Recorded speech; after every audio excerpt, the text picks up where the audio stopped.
বাসস্ট্যান্ডে দাঁড়িয়ে রজত, রূপার এক গাল হাসি।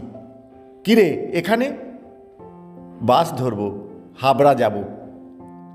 রূপা চলে গেল হেসে।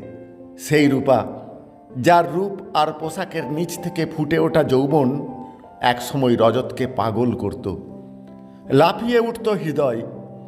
এখন রূপ হারিয়েছে। আজ রজতের বুক কাঁপল না। নারী শরীরও এখন অচেনা নয়, কিন্তু তখন ছিল কৈশোরে। রূপা আর তার সঙ্গের মেয়েরা ছিল রজতের খেলার সঙ্গী। কুমিরডাঙ্গা চোর পুলিশ খেলা হলুদ বিকেলে, খেলা শেষে ঠেলাঠেলি খেলা, তারপর বাড়ি ফেরা। প্রথম নিঃশব্দ প্রেম প্রকাশ পায়নি কোনো দিন। রজতের ভাবনা ভাবনাই থেকে গিয়েছিল। প্রণবের সঙ্গে বিয়ে হয়ে গিয়েছিল রূপার, প্রেম করে যৌবনে।